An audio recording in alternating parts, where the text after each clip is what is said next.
Welcome to Royal Secret on a crisp Friday morning. The serene grounds of Fredensborg Castle were stirred by the rhythmic footsteps of guards in full regalia.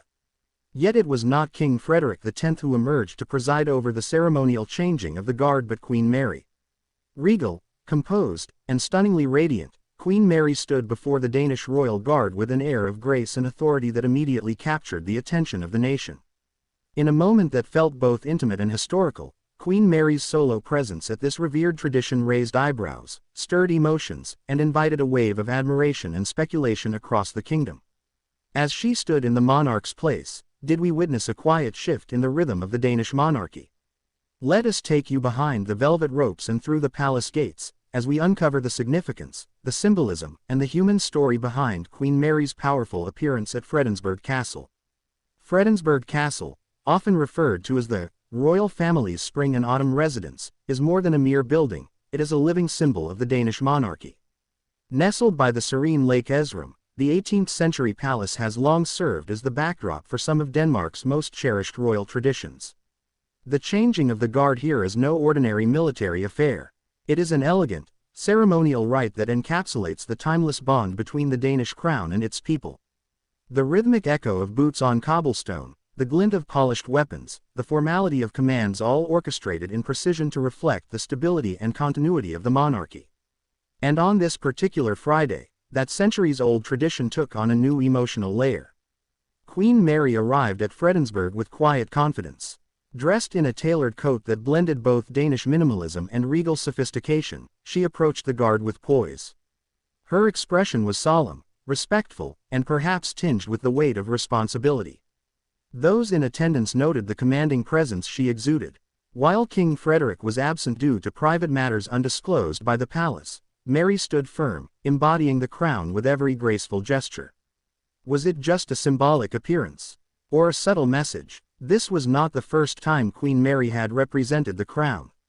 But stepping in for King Frederik at an official, symbolic event like the changing of the guard carries a special weight. Observers and royal analysts were quick to point out the significance. As King Frederik embarks on his reign following Queen Margrethe II's abdication, Mary's increasing visibility is drawing comparisons to consorts of the past and questions about the evolving role of royal women in Denmark. Mary, an Australian-born commoner turned queen, has long been admired for her grace, intelligence, and strong advocacy on social issues. But on this Friday, she wasn't just a queen consort, she was the face of the monarchy. Every detail of Queen Mary's appearance was meticulously curated. Her outfit, a deep navy coat cinched at the waist, matching gloves, and subtle pearl earrings, was elegant but deliberate. In royal fashion, clothing is never just clothing. It is message, it is diplomacy, it is symbolism. The dark color signified solemnity and respect for the ceremonial tone, while the pearls, a nod to timeless royal femininity, spoke of continuity and tradition. There were no flamboyant statements, no distracting details. Queen Mary let the moment speak louder than her wardrobe. Fashion experts hailed her choice as a masterclass in understated power dressing. Within minutes of her appearance, photos of Queen Mary began circulating online. Danish citizens flooded social media with admiration. "She looked every inch a queen," one viewer tweeted. "I've never felt more proud to be Danish." Yet, there were whispers too. Was King Frederik unwell? Was this Queen Mary preparing the public for a more prominent leadership role? Was this just a temporary substitution or the beginning of a more visible, more powerful Mary? The royal house issued no further comment beyond confirming her attendance, on behalf of His Majesty. Queen Mary's journey from Tasmania to the Danish throne is already the stuff of modern legend. But what has earned her the undying affection of the people is not just her fairy tale rise, it is her relentless commitment to public service. Through her Mary Foundation, she has worked tirelessly to combat domestic violence and social isolation. She has visited schools, hospitals, and shelters not just with cameras rolling, but when the spotlight was elsewhere. So when she steps in for the king, it isn't just duty. It is an extension of her devotion to the people. Sources close to the palace hint at a conscious decision to involve Mary more visibly in royal duties, especially those involving public symbolism. Fredensborg, after all, is no ordinary castle. It's the monarch's retreat, but also a place of major state events. To appear there alone, standing in front of the guards, is to embody the monarchy's presence. It's a quiet statement, a nod to Mary's strength and trustworthiness.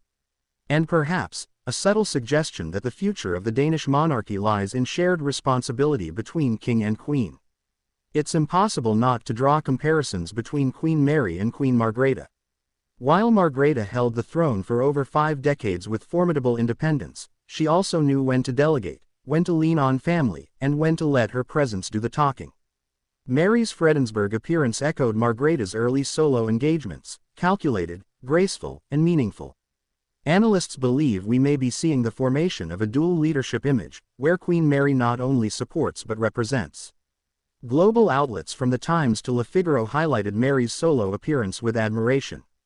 Poised and powerful, one headline read, "The Queen Denmark didn't know it needed," said another. It is moments like this that elevate royals from ceremonial to legendary. And Mary's international image, often understated, is now being recast as one of the world's most compelling modern queens. As Denmark moves forward with a new king, and a queen growing increasingly central to royal life, the monarchy is shifting not in crisis, but in evolution. The Danish people, ever loyal to tradition yet open to progress, are watching with fascination. And Queen Mary, standing before the guards in Fredensborg, may have just taken her first step toward a new, more central era. Queen Mary's appearance at Fredensborg Castle on behalf of King Frederik was more than a substitution, it was a message. One that spoke of strength, unity, and a monarchy built not just on bloodlines but on service and presence. The ceremonial drums may have fallen silent, but the resonance of that morning still stirs through Denmark's collective heart. Was it a quiet gesture of duty, or the beginning of a majestic evolution? If you enjoyed this deep dive into Queen Mary's powerful solo appearance at Fredensborg Castle, don't forget to like, comment, share, and subscribe to stay updated with more royal insights, emotional revelations, and exclusive reports. We'll continue to follow Queen Mary's journey as a modern monarch redefining tradition with elegance and strength. Do you think Queen Mary is stepping into a more powerful royal role by choice, or is the crown reshaping itself around her?